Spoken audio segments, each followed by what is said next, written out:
ನೋಡಿದೆವು. ಹಂಗವ ಮಕ್ಕಳಿಗೆ ಕರ್ಕೊಂಡು ಹೋಗುವಾಗ ಅವ್ರು ಏನು ಮಾಡ್ತಾರಂದ್ರೆ ಎಲ್ಲ ನಿಮ್ಗೂಡ ಕಳಿಸೇ ಬಿಡ್ತಾರೆ, ಒಂದೂ ಮಕ್ಕಳ ಇಟ್ಕೊಳ್ಳಂಗಿಲ್ಲ.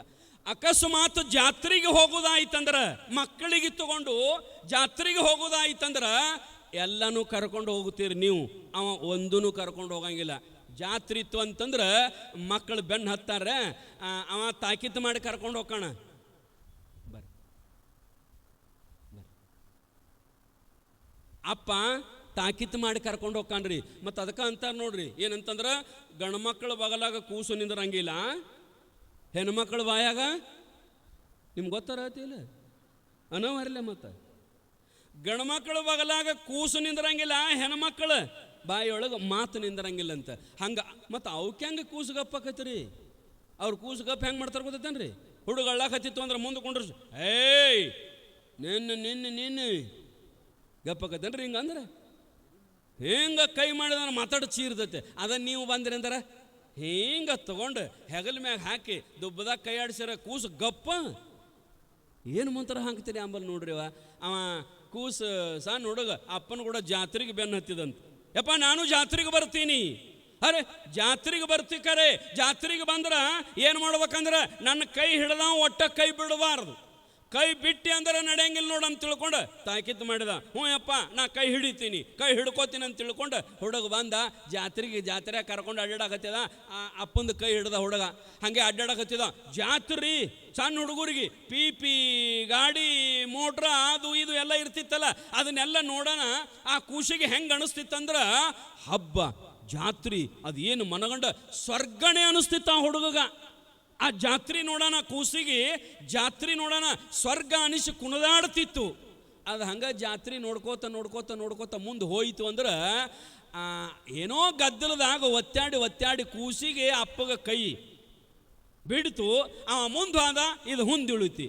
ಹಂಗೆ ಅಳ್ಳಾಕತ್ತಿದ್ದು. ಅತ್ತಾಗ ಇತ್ತಾಗ ನೋಡ್ಕೊಂತ ಓಡಾಡಕತ್ತಿರು. ಅಪ್ಪ ಸಿಗಲಾರಕ್ಕೆ ಆ ಜಾತ್ರೆ ಏನಿತ್ತು ನೋಡ್ರಿ, ಅದು ಚಂದ ಕಾಣುವಲ್ತು ಕೂಸಿಗೆ.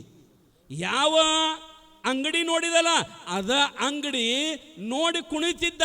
ಈಗ ಅದ ಅಂಗಡಿ ಅಪ್ಪ ಕಳ್ಕೊಳ್ಳೋಣ, ಅದ ಅಂಗಡಿ ಹೆಂಗೆ ಕಾಣ್ತಂದ್ರೆ ಅವಾಗ ನರಕದಂಗೆ ಕಾಣಾಕೈತು. ಅಪ್ಪಿದ್ದಾಗ ಸ್ವರ್ಗದಂಗೆ ಕಾಣ್ತಿತ್ತು, ಅಪ್ಪ ಕಳ್ಕೊಂಡಾಗ ನರಕದಂಗೆ ಕಾಣಾಕೈತು.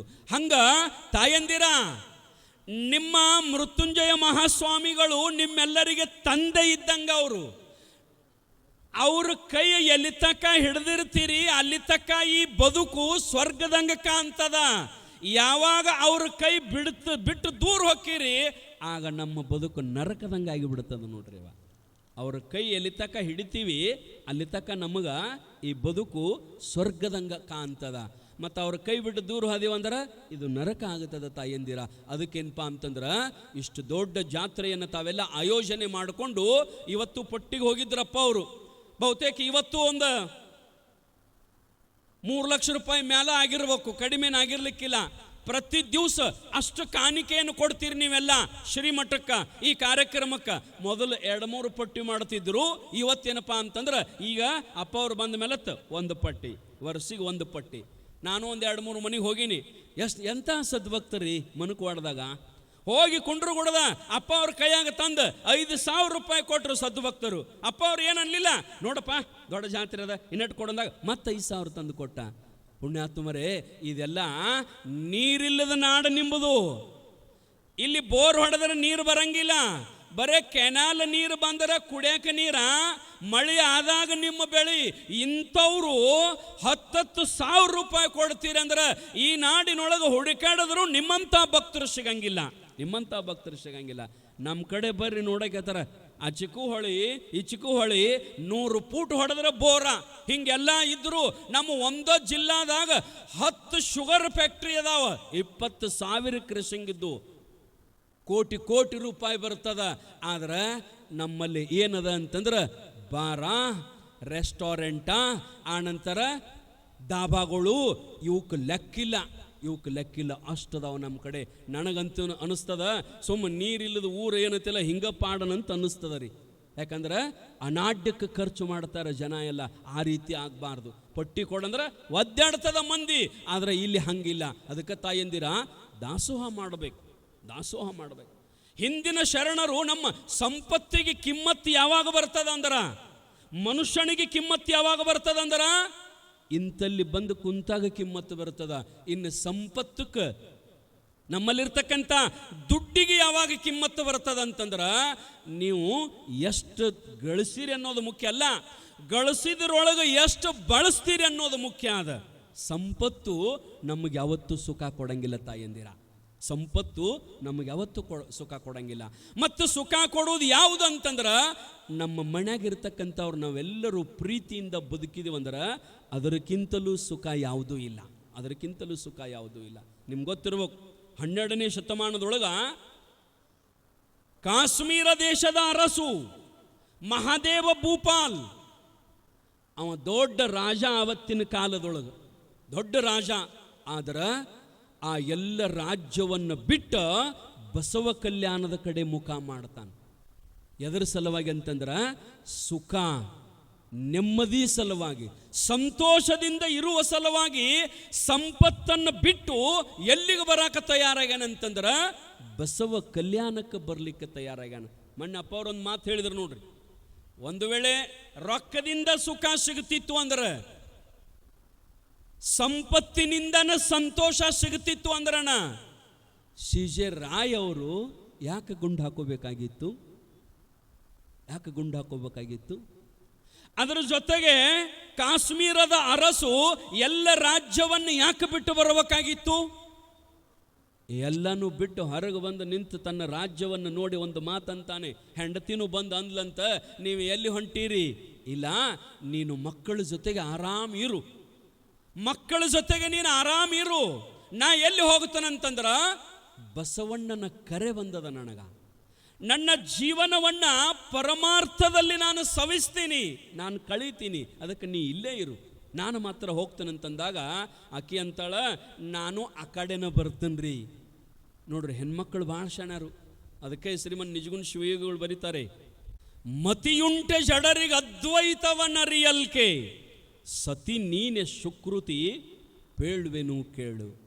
ಯಾಜ್ಞವಲ್ಕ್ಯರು ಹೆಂಡತಿಯನ್ನು ಬಿಟ್ಟು ಹೋಗುವಾಗ, ಇಬ್ಬರು ಹೆಂಡತಿಯರು ಯಾಜ್ಞವಲ್ಕ್ಯರಿಗೆ, ಕಾತ್ಯಾಯಿನಿ ಮತ್ತು ಮೈತ್ರಾಯಿನಿ, ಇಬ್ಬರು ಹೆಂಡ್ರು. ಅವರಿಗೆ ಆಧ್ಯಾತ್ಮದ ಆಸೆ ಹುಟ್ಟಿ ಮುಕ್ತನಾಗಬೇಕಂತಕ್ಕಂಥ ಬಯಕೆಯಿಂದ ಎಲ್ಲ ತ್ಯಾಗ ಮಾಡಿ ಯಾಜ್ಞವಲ್ಕ್ಯರು ಹೊಂಟು ನಿಂತರು. ಸಾಕು ನನಗೆ ಸಂಸಾರ ಅಂತ ತಿಳ್ಕೊಂಡು. ನಿಮಗೆ ಯಾರಿಗಾರ ಸಾಕಾಗ್ಯದೇನ್ರಿ? ನಿಮಗೂ ಸಾಕಾಗಂಗಿಲ್ಲ. ಒಮ್ಮೊಮ್ಮೆ ನಿಮಗೂ ಸಾಕಾಗಿರ್ತದ ರೀ. ಯಾವಾಗ ಅಂತಂದ್ರೆ ನೋಡ್ರಿ, ನೀವು ಮನ್ಯಾಗ ಅಂತಿರ್ತೀರಿ, ಏನಾರ ಗಂಡ ಬೇದಿರ್ಬೇಕು, ಕೆಲಸ ಭಾಳ ಆಗಿರ್ಬೇಕು, ನೀವು ಅಂತೀರಿ ಏನು ಸಾಕಾಗ್ಯದ ನಿಮ್ಮ ಕಾಲಾಗ ನನಗ, ಹೌದಿಲ್ರಿ? ಸಾಕಾಗ್ಯದ ನನಗೆ ನಿಮ್ಮ ಕಾಲಾಗ, ನಾನು ಈ ಮನೆ ಬಿಟ್ಟು ಯಾವಾಗ ಹಾದಿನು ಅಂತ ಅಂತೀರಿ. ಕರೆ ಒಬ್ಬರ ಹೋಗಿರೇನು? ಒಬ್ಬರ ಹೋಗಿರಿ? ಹೋಗಂಗಿಲ್ಲ, ಅದು ಹೋಗಕ್ಕೆ ಆಗಂಗನೂ ಇಲ್ಲ ನಿಮಗ.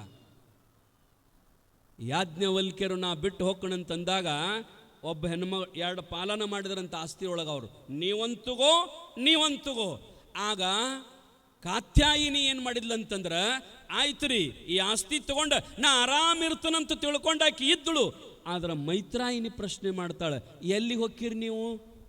ಇದನ್ನೆಲ್ಲ ಬಿಟ್ಟು ಎಲ್ಲಿ ಹೊಂಟೀರಿ ಅಂತಂದಾಗ ಅವ ಅಂದ, ನಾನು ಜೀವನ್ಮುಕ್ತಿಯ ವಿಲಕ್ಷಣ ಆನಂದವನ್ನು ಅನುಭವಿಸಕ್ಕೆ ಹೋಗ್ಕೊಂಡು, ನಾನು ಸಂತೋಷವನ್ನು ಅನುಭವಿಸಕ್ಕೆ ಹೋಗ್ಕೊಂಡು ನಾನು. ಆಕೆ ಅಂತಾಳ, ಮತ್ತು ಈ ಸಂಪತ್ತಿನೊಳಗೆ ಸಂತೋಷ ಸಿಗುವಲ್ತೇನು ನಿಮಗೆ? ಈ ರೊಕ್ಕದೊಳಗೆ, ಈ ಬಂಗಾರದೊಳಗೆ, ಈ ಮಣಿಯೊಳಗೆ, ಈ ಹೆಂಡತಿ ಮಕ್ಕಳು, ಇದರೊಳಗೆ ಸುಖ ಸಿಗುವಲ್ತೇನು ಅಂತಂದಾಗ, ಇಲ್ಲ, ಇದರೊಳಗೆ ನನಗೆ ಸುಖ ಸಿಗುವಲ್ತು, ಈ ಸಂಪತ್ತಿನಿಂದ ಸುಖ ಇಲ್ಲ, ನಾನು ಹೋಗ್ತೇನಂತಂದಾಗ ಆಕಿ ಅಂತಾಳ, ಯಾರು? ಮೈತ್ರಾಯಿನಿ. ನೀವು ಆದ ನಂತರ ಯಾವ ಸುಖವನ್ನು ಅನುಭವಿಸ್ತೀಯಲ್ಲ, ಆ ಜೀವನ್ಮುಕ್ತಿಯ ವಿಲಕ್ಷಣ ಆನಂದವನ್ನು ನನಗೆ ಈಗ ನೀ ಕೊಟ್ಟ ಹೋಗ್ಬೇಕಂತ ತಿಳ್ಕೊಂಡು ಹಠ ಹಿಡಿತಾಳ್ರಿ ಹೇಂತಿ. ಆಗೇನು ಮಾಡ್ತಾರಂತಂದ್ರೆ ಯಾಜ್ಞವಲ್ಕ್ಯರು ಆಕಿಗೆ ಪರಮಾನುಭವ ಬೋಧೆಯನ್ನು ಉಪದೇಶ ಮಾಡ್ತಾರೆ. ಯಾಜ್ಞವಲ್ಕ್ಯರು ಏನಂತಂದ್ರೆ, ಮತಿಯುಂಟೆ ಜಡರಿಗೆ ಅದ್ವೈತವನರಿಯಲ್ಕೆ ಅಂಥೇಳಿ. ಆ ರೀತಿಯೊಳಗ ಕಾಶ್ಮೀರ ದೇಶದ ಅರಸು ರಾಜ್ಯವನ್ನು ಬಿಟ್ಟು ಬಸವ ಕಲ್ಯಾಣಕ್ಕೆ ಹೋಗುವಾಗ ಒಂದು ಮಾತು ಅಂತಾರೆ. ಅವರು ಏನಂತಾರಂತಂದ್ರೆ, ಭಾಳ ಒಳ್ಳೆಯ ರಾಜ ಮಹಾದೇವ ಭೂಪಾಲ. ಭಾಳಷ್ಟು ದೊಡ್ಡ ದೊಡ್ಡ ರಾಜರು ಶ್ರೀಮಂತರು ಈ ದೇಶದಲ್ಲಿ ಇರ್ತಾರ, ಆದ್ರೆ ದೈವಿ ಭಕ್ತಿಯನ್ನು ಹೊಂದಿರತಕ್ಕಂಥ ರಾಜ ಯಾರು ಅಂತಂದ್ರೆ ಮಹಾದೇವ ಭೂಪಾಲ. ಯಾಕಂದ್ರೆ ಆವತ್ತಿನ ಕಾಲದೊಳಗೆ ಬಸವಣ್ಣನವರೇನು ದಾಸೋಹ ಮಾಡ್ತಿದ್ರಲ್ಲ, ಲಕ್ಷದ ಮೇಲೆ 98,000 ಜಂಗಮರಿಗೇನು ಪ್ರಸಾದ ಮಾಡ್ತಿದ್ರಲ್ಲ, ಅದರೊಳಗ 6,000 ಜಂಗಮರು ಕೊಳೆಂಬಿದ್ದಿದ್ರಂತೆ. ಬಸವಣ್ಣವ್ರದ್ದು ಒಂದು ವ್ರತ ತಾಯಂದಿರ, ನೀವು ಒಂದೊಂದು ವ್ರತ ಹಿಡಿದಿರ್ತೀರಲ್ಲ, ಗೌರಿ ವ್ರತ, ಆನಂತರ ಮತ್ತೇನಾರ ವ್ರತ ಹಿಡಿದಿರ್ತೀರಲ್ಲ, ಒಬ್ಬೊಬ್ರು ಉಪವಾಸ ಮಾಡಿರ್ತೀರಿ. ಎದರ ಸಲುವಾಗಿ ಅಂತಂದ್ರೆ ಏನೋ ಒಂದು ನೀವು ಬೇಡ್ಕೊಂಡು. ಆ ರೀತಿಯೊಳಗ ಮಹಾದೇವ ಭೂಪಾಲ ಅವನ ಹೆಂಡತಿ ಗಂಗಾಂಬಿಕೆ, ಗಂಗಾದೇವಿ, ಅವರಿಬ್ಬರು ಒಳ್ಳೆಯ ದಂಪತಿಗಳು. ಆ ಗಂಗಾದೇವಿಯ ವರ್ಣನೆಯನ್ನು ಮಾಡ್ತಾರೆ ಸಿದ್ಧಾರ್ಯ ಪುರಾಣಿಕವರು, ಭಾಳ ಚಂದ ಬರೀತಾರೆ. ಅಥವಾ ಬಸವಣ್ಣವರು ಒಂದು ವಚನದೊಳಗೆ ಅಂದಾರ ನೋಡ್ರಿ, ಸತಿಪತಿಗಳು ಒಂದಾದ ಭಕ್ತಿ ಹಿತವಾಗಿರುವುದು ಶಿವಂಗೆ, ಸತಿಪತಿಗಳು ಒಂದಾಗದ ಭಕ್ತಿ ಅಮೃತದೊಳಗೆ ವಿಷವ ಬೆರೆಸಿದಂತೆ ಕೂಡಲ ಸಂಗ. ಗಂಡ ಎಷ್ಟ ಮಂದಿನ ದಾಸೋಹಕ್ಕೆ ಮನೆಗೆ ಕರ್ಕೊಂಡು ಬಂದರೂ ಒಂದು ದಿನಾನೂ ಏನು ಅಂತಿದ್ದಿಲ್ಲ. ಪ್ರತಿನಿತ್ಯ ಅವ್ರ ಮನೆಯೊಳಗೆ ಕಾಶ್ಮೀರದ ಒಳಗೆ ಆ ರಾಜನ ಆಸ್ಥಾನದೊಳಗೆ ಎಷ್ಟು ಮಂದಿ ಊಟ ಮಾಡ್ತಿದ್ರು ಜಂಗಮರಂತಂದ್ರ ದಿವಸಕ್ಕೆ 6,000 ಮಂದಿ ಊಟ ಮಾಡ್ತಿದ್ರಂತ. ಯಾರ ಮನೆಯೊಳಗೆ? ಕಾಶ್ಮೀರ ದೇಶನ ಅರಸನ ಮನೆಯೊಳಗೆ ದಿವಸಕ್ಕೆ 6,000 ಮಂದಿ ಜಂಗಮರು. ಇವರಿಗೆ ಬಸವಣ್ಣವರಿಗೆ 6,000 ಮಂದಿ ಕೊಳೆಂಬಿದ್ದಿದ್ರು. ಲಕ್ಷದ ಮೇಲೆ 96,000 ಮಾಡಬೇಕಾದ್ರೆ 90,000 ಜಂಗಮರಿದ್ರು, ಇನ್ನು 6,000 ಜಂಗಮರು ಬೇಕಾಗಿದ್ರು ಅವರಿಗೆ. ಆ ವ್ರತ ಪೂರ್ತಿ ಆಗಬೇಕಾಗಿತ್ತು. ಅಂದ್ರೆ ಅದಕ್ಕೆ ಬಸವಣ್ಣವ್ರು ಏನು ಮಾಡಿದ್ರು ಅಂತಂದ್ರೆ, ಬಸವ ಕಲ್ಯಾಣದಿಂದ ಎಲ್ಲಿಗೆ ಹೋಗ್ತಾರಂತಂದ್ರೆ ಕಾಶ್ಮೀರಕ್ಕೆ ಹೋಗ್ತಾರ. ಇವರ ಬದುಕನ್ನು ನೋಡಿ ಪ್ರತಿನಿತ್ಯ ಗಂಗಾಂಬಿಕೆ ಅವ್ರ ಮನೆಯೊಳಗ ಗಂಡ ಅಂತಂದ್ರೆ ದೇವ್ರಂತ ತಿಳ್ಕೊಂಡಿದ್ಲು. ಯಾರು? ಗಂಗಾಂಬಿಕೆ. ನೀವು ಹಂಗೆ ತಿಳ್ಕೊಂಬಿಡ್ರಿ, ಸುಮ್ಮ ಅವರು ದೇವ್ರಿದ್ದರ ಇರಲಿ ಬಿಟ್ಟರ ಬಿಲ್ರಿ ಅವ, ನೀವು ನಿಮ್ಮ ಗಂಡಗ ದೇವ್ರಂತ ತಿಳ್ಕೋಬೇಕು. ಇದೇಗ ಹಾಡಿದ್ರಲ್ಲ, ಏನು ಬರೇ ರೂಪವತಿ ಆದ್ರೆ ನಡೆಯಂಗಿಲ್ಲ, ಗುಣವತಿನೂ ಆಗಬೇಕು. ಗಂಡ ದೇವ್ರಂತ ತಿಳ್ಕೋಬೇಕು. ನೀವು ಊರ ದೇವರಿಗೆಲ್ಲ ಅಡ್ಡಾಡಕ್ಕೆ ಹೋಗ್ತೀರಿ ನಮಸ್ಕಾರ ಮಾಡಾಕ, ಮತ್ತು ಇಲ್ಲೆಟ್ಟು ಮಾಡಲಿಲ್ಲ ಮನ್ಯಾಗ. ಅವನು ಒಂದಿಟ್ಟು ದೇವ್ರ ಅದಾನ್ರಿ ಗಂಡ, ಅವನಿಗೂ ಒಂದಿಟ್ಟು ನಮಸ್ಕಾರ ಮಾಡ್ಬೇಕ್ರಿ. ಮುಂಜಾನೆ ಎದ್ದು ಕೂಡಲೇ ಮಾಡ್ತೀರಿ? ಯಾರ್ಯಾರ ಕೈ ನಮಸ್ಕಾರ ಮಾಡ್ತೀರಿ? ಕೈ ಮ್ಯಾಲ ಮಾಡ್ರಿ ನೋಡುನು. ಗಂಡಗ ಎಲ್ಲಾರ ಒಂದು ಕೈ ಬರಾಕತ್ತಾವ ನೋಡ್ರಿ. ಸಾವಿರಾರು ಮಂದಿ ಅದೀರಿ, ಒಂದು 2-3 ಕೈ ಅಟ್ಟೆ ಬರ್ತಾವ.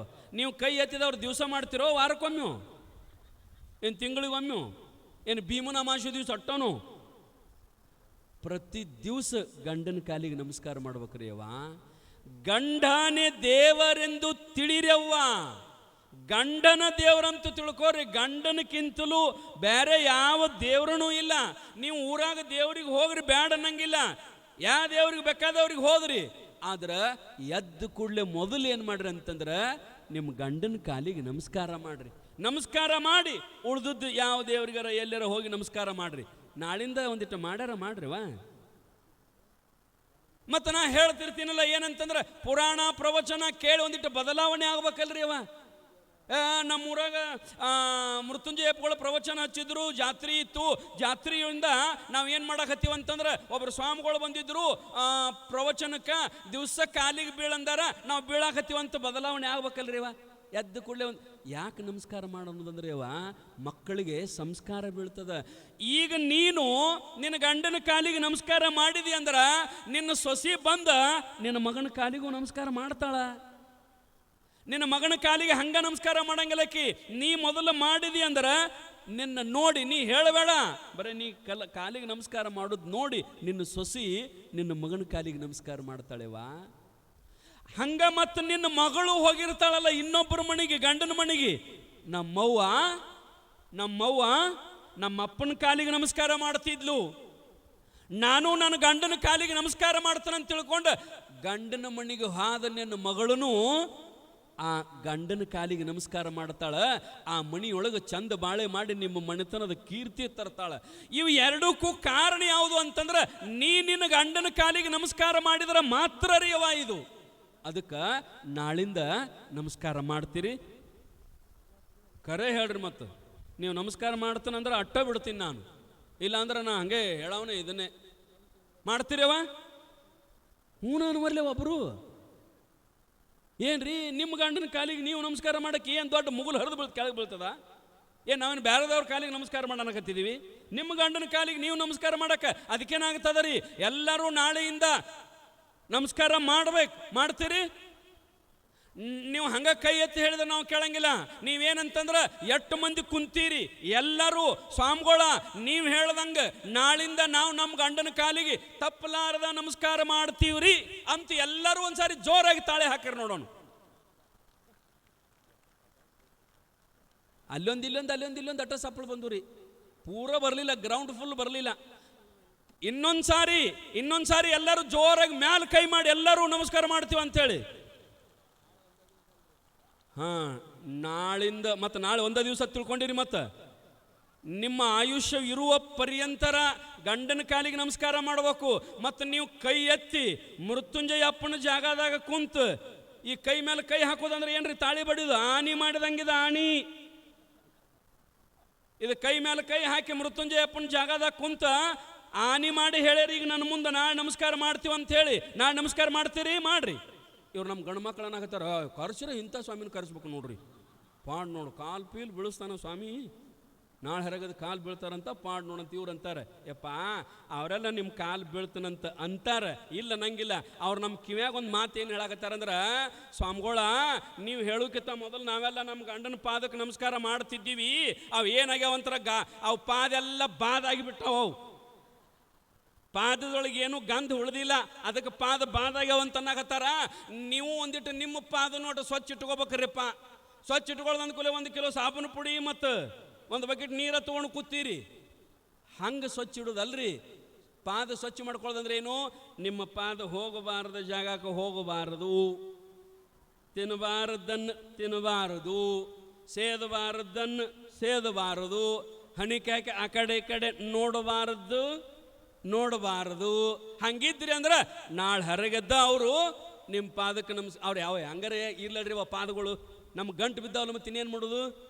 ಅವು ಹೆಂಗಾರ ಇರಲಿ, ಒಟ್ಟು ಎದ್ದು ಕೂಡಲೇ ನಮಸ್ಕಾರ ಮಾಡ್ರಿ. ನಾ ಹಿಂಗೊಂದು ಊರಾಗ ಹೇಳಾಕತ್ತೀನಿ ರೀ, ಹೋಗ್ಬೇಕು ನಟ್ ನಡ್ಬರ್ಕ ಹೆಣ್ಮಗಳು ಎದ್ದು ನಿಂತು ಹಾಕ್ಯಂತಾಳೆ, ಏನ್ರಿ ಸ್ವಾಮಿಗಳ ಪಾದಕ್ಕೆ ನಮಸ್ಕಾರ ಮಾಡಂತೀರಿ? ನಿನ್ನೆ ನನಗೆ ಅವಾಗ ಮನಗಂಡ ಲಾಗ್ಯ ಪಾಕಿ ಜಗಳ ಆಗ್ಯದ ಅಂದ್ ಲಾಕಿ ಮನಗಂಡ ನಮಗೆ ಅವಾಗ ಜಗಳ ಆಗ್ಯದ, ಹೆಂಗೆ ನಮಸ್ಕಾರ ಮಾಡೋದು?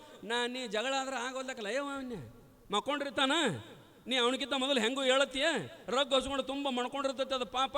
ಎದ್ದು ನೀ ಏನು ಮಾಡು, ಹಗಾರ್ಕ ಕಾಲು ಎತ್ತಕ್ಕಿದ್ದದ್ದು ರಗ್ ಮ್ಯಾಲ ಎಬಸು, ಕಾಲು ಎರಡು ಹಿಂಗಿರ್ತಾವ, ಹಣಿಗೆ ಹಚ್ಚು, ನಮಸ್ಕಾರ ಮಾಡು, ಹೋಗು. ಮತ್ತು ಅವ್ರೇನು ದಡಕ್ಕನ ಹಿಂಗೆ ಕಾಲು ಜಕೋತಾನೋ ಇಲ್ಲ, ನಾಳೆ ಮಾಡ್ರಿವ. ಮತ್ತು ಒಂದೊಂದು ಗಂಡುಗಳು ಬೈತಾವೆ, ನಮಸ್ಕಾರ ಮಾಡಕ್ಕೆ ಹೊಸ್ದಾಗಿ ನೀವು ನಮಸ್ಕಾರ ಮಾಡಕ್ಕೆ ಹೋದ್ರಂದ್ರೆ ಅವ್ರು ಹೇಳ್ತಾರೆ, ಅವ ಹೇಳ್ಯಾನತ್ತ ಬಂದು ಇವತ್ತು ನಮಸ್ಕಾರ ಗೊತ್ತಾಳ ನನಗೆಲ್ಲ ಹಿಂಗೆ ಗೊತ್ತಾವ್ರಿ, ಒಂದೊಂದು ಬರೋಬರಂಗಿಲ್ಲ. ಅವು ಹೆಂಗೆ ಯಾಕೆ ಅನ್ನೋಲಕತ್ತ? ನಾಳಿಂದ ನಮಸ್ಕಾರ ಮಾಡ್ರಿ ಅವ, ಗಂಡನ ಕಾಲಿಗೆ ನಮಸ್ಕಾರ ಮಾಡ್ರಿ. ಅದಕ್ಕೆ ಕಾಶ್ಮೀರ ದೇಶದ ಅರಸು ಅವನ ಹೆಂಡತಿ ಗಂಗಾಂಬಿಕೆ ಪ್ರತಿನಿತ್ಯ ನಮಸ್ಕಾರ ಮಾಡ್ತಿದ್ಲು. ಎಲ್ಲಿಗೆ ಬಂದಾರಂತಂದ್ರೆ ಬಸವಣ್ಣನವರ ಸಂಘವನ್ನು ಬಯಸಿ ಬಸವ ಕಲ್ಯಾಣಕ್ಕೆ ಬಂದಾರ. ಇನ್ನೂ ವಿಷಯ